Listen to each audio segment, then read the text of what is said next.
Bienvenidos a un viaje hacia los misterios de una obra inmortal y de su creador, José Eustacio Rivera. A través de su fantástica travesía por la selva amazónica, Rivera dio vida a La Vorágine, uno de los libros más emblemáticos de la literatura colombiana.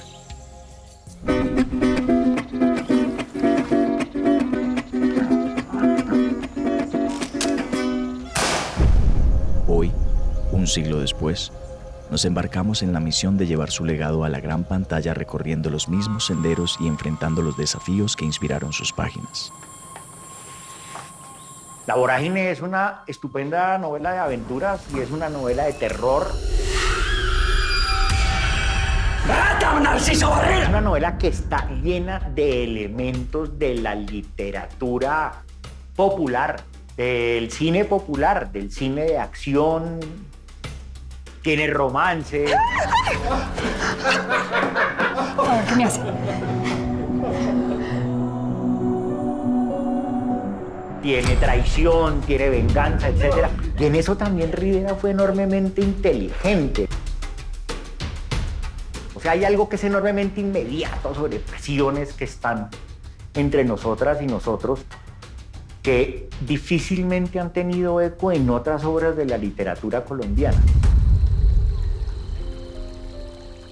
Es la literatura de aventuras y de viajes del siglo XIX. José Eustacio Rivera, poeta, novelista y abogado, conoció de primera mano la dureza de la Amazonía y la Orinoquía mientras trabajaba en la Comisión Limítrofe Colombo-Venezolana. Estas vivencias lo llevaron a escribir La Vorágine, donde relata la travesía de Arturo Cova y Alicia hacia el corazón de una selva implacable. La novela es un reflejo de la brutal explotación del caucho y revela los dilemas más profundos de la naturaleza humana. José Eustacio Rivera escribe La Vorágine porque, por un lado, quiere escribir una novela de artista, una novela sobre el poeta que de alguna manera él mismo era.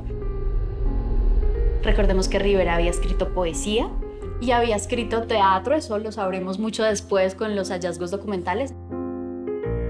¿Por qué se escribe La Vorágine en el momento que lo hace Rivera? Rivera era una poeta con ambiciones literarias y de eso lo sabemos más allá de cualquier duda. Él estaba haciendo pinos como poeta, ya aparecía en la prensa continental, inclusive en antologías importantes de jóvenes promesas de la poesía colombiana centenarista. Pero nada auspiciaba el hecho de que él fuera a producir una novela.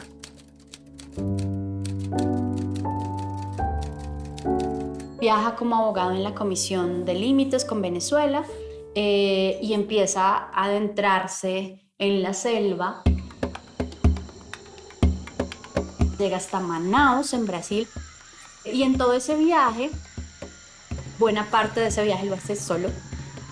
Él encuentra pues todo el fenómeno, por un lado, de la naturaleza.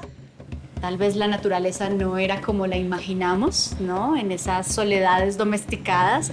La naturaleza es también una cárcel, es también un ataúd. La naturaleza es algo que nos sepulta en vida. Eso es lo que descubre por un lado en ese viaje a la selva. Y por el otro, pues descubre el horror del genocidio en las caucherías. Entonces eso cambia radicalmente su forma de entender su obra, pero también su forma de entender la función de la literatura. Pero después de este viaje, la respuesta es completamente distinta. Y es, ¿por qué escribir? Porque quiero denunciar, quiero que se comunique, que todo el mundo sepa qué es lo que está ocurriendo en las caucherías del Amazonas. Que implica también un cambio en la forma en la que él entiende no solo su novela, sino la función de todo escritor, ¿no? A comienzos del siglo XX, Colombia experimentaba el auge de la explotación del caucho, impulsado por la creciente demanda de la industria automotriz mundial. Muchos viajaban a la selva en busca de oportunidades, pero lo que pocos conocían eran los abusos y vejámenes que se ocultaban detrás de este negocio. ¿Con qué pagar? No sé. Las caucherías no solo significaban riqueza, sino también explotación y brutalidad hacia los trabajadores y las comunidades indígenas, cuyas vidas eran cruelmente afectadas por esta actividad. José Eustacio Rivera se convierte de alguna forma en el padre de la novela de denuncia, que va a ser muy importante en Latinoamérica en general, porque abre la puerta a que pensemos la literatura también como una forma de hablar y de incidir en la realidad. Rivera está anunciando, esta no es una novela. Y se encarga de que haya una sonada campaña de expectativa en la prensa, cuando menos bogotana, ya viene la vorágine. Pero casi que el anuncio está hecho para que uno no repare en que es una novela, sino que es una denuncia. Y es una denuncia sobre la situación de los caucheros en el Putumayo y el Bichada y las fronteras nacionales. Y cuando aparece, yo estoy seguro que a todo el mundo se le olvidó que era una novela. Al menos no dentro del ámbito de la crítica, sino dentro del ámbito de lectoras y lectores. ¿Qué pasa con esta línea entre la realidad y la ficción en la novela? Es un poco la pregunta, ¿sí? ¿Cómo es una novela que se desdibuja esa línea que parece tan clara en otros géneros y que aquí como que no sabemos distinguir lo que es real de lo que es ficcional? Él escribe una novela ficcional, pero con muchos elementos de realidad, y entonces hace unos juegos para hacerla pasar como un documento. Rivera incluye 3 fotografías en las primeras ediciones de La Vorágine.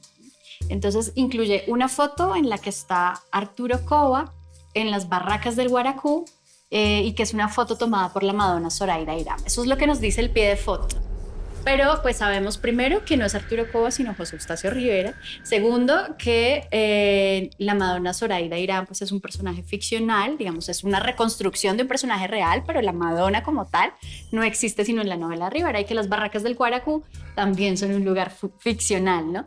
Entonces, ¿por qué ponernos, por ejemplo, esta foto que juega como con la ficción y la realidad, ¿no? Y las otras 2 fotos que pone es la foto del cauchero Clemente Silva, que es un cauchero subido en un árbol de caucho, y la foto de un cauchero, también, digamos, extrayendo el caucho. Él busca mostrarnos a través de estas imágenes una realidad, ¿no? La fotografía es el fiel testimonio de la realidad. Y sin embargo, al ponerle ese pie de foto que nos hace un guiño sobre la ficcionalidad, es decir, nos habla de personajes que solo existen en la novela, como Clemente Silva o como Arturo Cova, lo que está haciendo es borrar el límite entre la realidad y la ficción. Y lo borra para que la gente lea su novela como un documento y para que los que lo leen como ficción se diviertan también con este guiño sobre la realidad. Y quería surtir un efecto que es enormemente vanguardista de difuminar los linderos entre la realidad y la ficción, entre el mito y la historia, y en un recurso que es muy de su época. Entonces la gente se la tomó en serio y pensó que realmente eran los manuscritos de Arturo Cova y que realmente José Eustacio Rivera era un editor. No el escritor de la obra, sino un editor. Y que el escritor de la obra se llamaba Arturo Cova, que efectivamente había existido y que efectivamente se había fugado con su novia embarazada. Y pues viene toda serie de juicios a propósito de eso.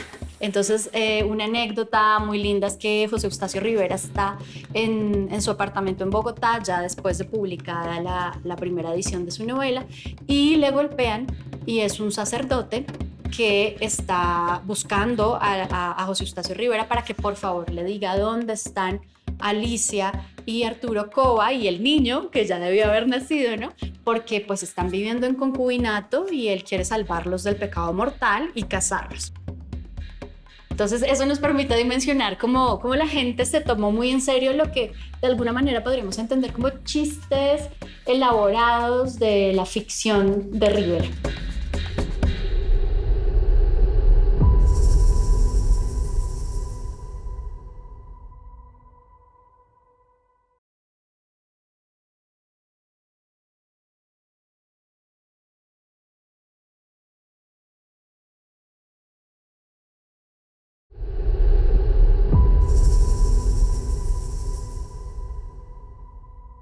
El impacto de la vorágine va a ser bastante diferenciado, creo yo, en 3 escalas. El primero es la escala de los lectores, porque son eminentemente hombres, que Rivera espera que le juzguen a nivel nacional. Es el escenario de las letras que fundamentalmente reside en Bogotá, aunque claro, existen ciertos intelectuales regionales que también son de renombre. Rivera evidentemente espera saludos favorables por parte de esa crítica, que no los va a recibir al menos como él lo espera. Ninguna será una crítica demoledora, pero casi sin excepción. Todas le pondrán peros y algunas serán unos peros enormemente odiosos, miopes o si se quiere envidiosos. Es decir, es una crítica que no sabe lo que tiene entre manos. Pero hay otro nivel. Es el nivel de la crítica internacional, donde al contrario va a recibir unas reseñas mucho más entusiastas. Es alguien que sabe transmitir cuando menos el misterio de la selva y la sensación de vertiginosidad, la sensación de extravío, etc. Pero hay otro nivel que en cambio yo creo que muy poco hemos ponderado, y es el nivel de sus lectoras y lectores a un nivel mucho menos pretencioso y raso. Es la gente que masivamente salió a comprar la primera edición y la segunda edición y la tercera edición y la cuarta edición de La Vorágine y que la leyó febrilmente, y no cuando todavía no era un libro obligado, no era un libro de colegio, no era un libro canónico de la literatura colombiana, sino era un libro de enorme vigencia que a la gente le abría los ojos, la maravillaba y que se sentía profundamente próxima a lo que estaba aconteciendo allí. Por ejemplo, en ese momento se la juzgó muy mal por su musicalidad, porque parecía un poema, ¿no?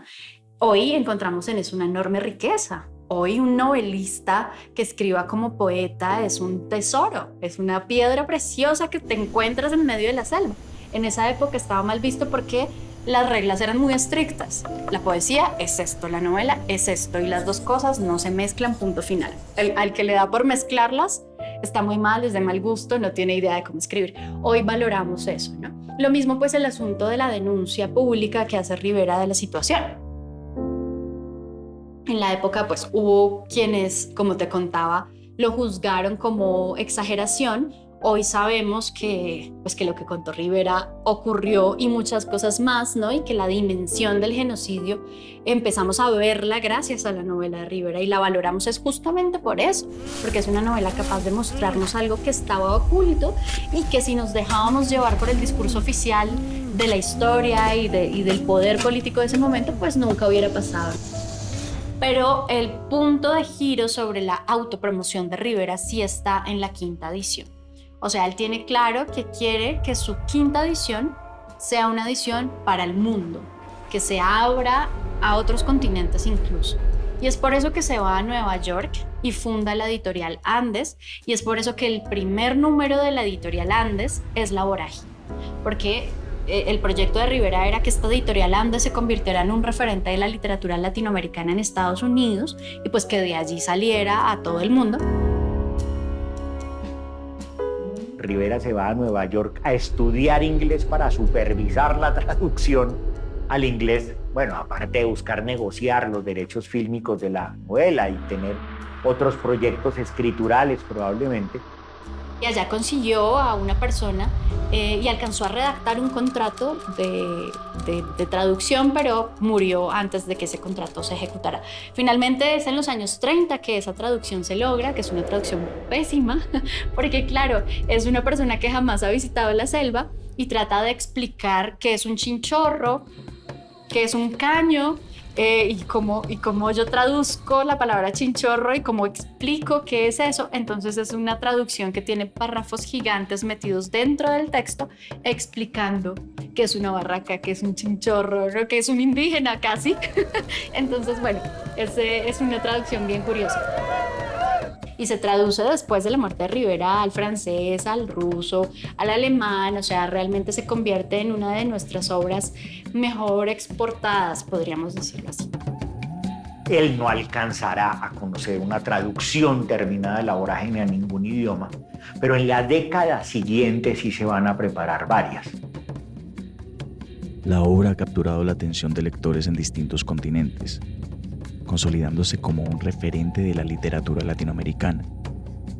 Sin embargo, aún queda una frontera que La Vorágine no ha logrado traspasar: la conexión con las comunidades indígenas de todo el país, cuyas historias fueron el telón de fondo de este relato.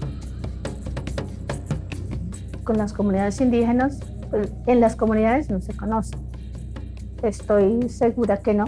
De pronto los indígenas que conocemos La Vorágine ha sido porque hemos leído el libro, pero por cosas de estudio, no por iniciativa propia. La traducción de La Vorágine como traducción, pues para mí no sería tan traducción, porque como traducir tal cual como está allí, yo no lo puedo garantizar.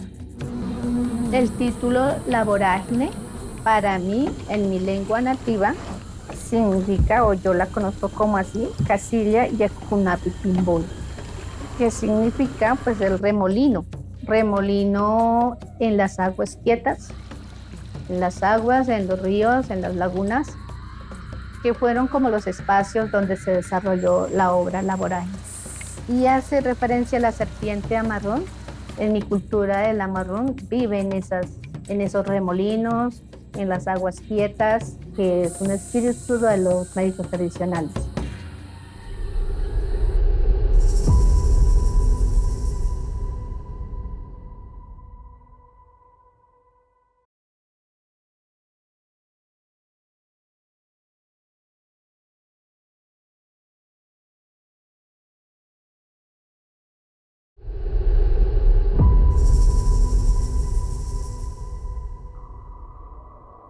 A ver, el lenguaje poético se me hace que es, pues, como digo, minimizar esas situaciones tan terribles que vivían. En ese lenguaje, pues, es muy elaborado y él lo pone como, diría, como un florero que se vea bonito, pero pues en el fondo es otra situación lo que él está diciendo. La Vorágine ha encontrado en el lenguaje audiovisual una poderosa herramienta para conectar con nuevas audiencias. Un momento histórico. Bueno, vamos al aire. 5. Donde la tarea de transformar las letras de José Eustacio Rivera en imágenes es un verdadero arte. En la superficie por una costra. En 1949, 25 años después de la publicación de La Vorágine, el cine mexicano vivió su época de oro y llevó esta obra a la pantalla con la primera adaptación cinematográfica, La Vorágine, Abismos de Amor, dirigida por Miguel Zacarías. La película fue protagonizada por la actriz colombiana Beatriz Segura Peñuela, quien adoptó el nombre artístico de Alicia Caro en honor al emblemático personaje que interpretó. Con esta adaptación, el cine mexicano rinde tributo a una de las joyas más grandes de la literatura. En 1975, la programadora colombiana RTI llevó a la pantalla la primera adaptación para televisión de La Vorágine. Aunque la televisión colombiana aún transmitía en blanco y negro, esta versión se produjo a color para su distribución en el mercado internacional. De La Vorágine se hizo una versión por RTI en el 71, con Julio César Luna haciendo el papel de Arturo Cova y Mariela Hijuelos, una gran actriz de ese momento, haciendo el papel de Alicia. Pero avanzada más de la mitad de la grabación, Mariela Hijuelos murió y fue sustituida por María Cecilia Botero, Yo hablé con Julio César Luna y me contó que todo lo de la selva, la mayoría de lo de la selva, lo filmaron en cine y el resto lo hacían en estudio. De eso no quedó testimonio por la tecnología de la época, no quedó la vorágine en archivo, digamos. La tecnología continuó su avance y generó la necesidad de llevar la historia de nuevo a la pantalla. A principio de la década de 1990, la obra fue adaptada nuevamente para televisión, pero esta vez en un formato muy popular, en ese momento, la miniserie. Dirigí y escribí la adaptación de La Vorágine en 1990 para RCN Televisión. La estructura de la obra literaria es muy poco televisiva. Entonces me tocó reinventar muchas situaciones que no figuran en la novela. Yo trabajaba con lo que era la camarografía de punta, de la última tecnología, de la más moderna que existía, que la tenía RCN, y me lancé a los grandes planos generales de ríos, del Amazonas.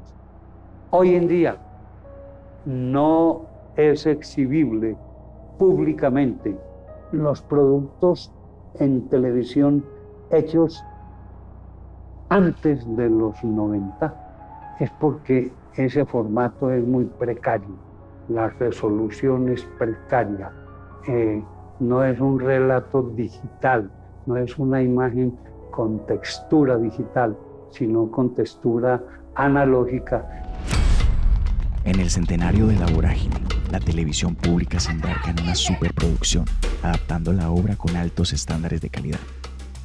Este proyecto no solo busca ofrecer una narrativa y una calidad visual excepcionales, sino también saldar una deuda histórica, llevar esta icónica obra a todas las comunidades del país. La serie tiene como propósito que sus temas resuenen en cada rincón de Colombia y conecte profundamente con las nuevas generaciones.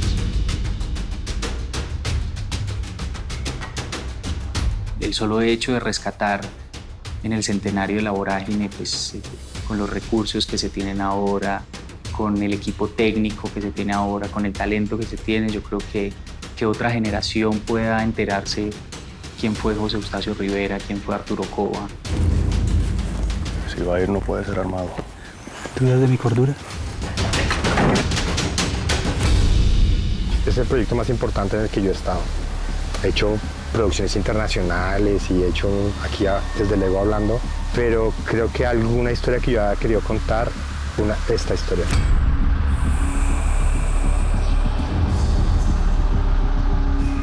Yo creo que ustedes van a encontrar una mirada al país profundo, al país más desconocido que tenemos, pero que es una mirada muy poética, muy dramática y muy intensa. Es como cumplirle el sueño a un autor, ¿ya? Es como una mirada de cómo él pudo habérsela imaginado en imágenes, hecha por colombianos además. ¡Cuchillo esos animales!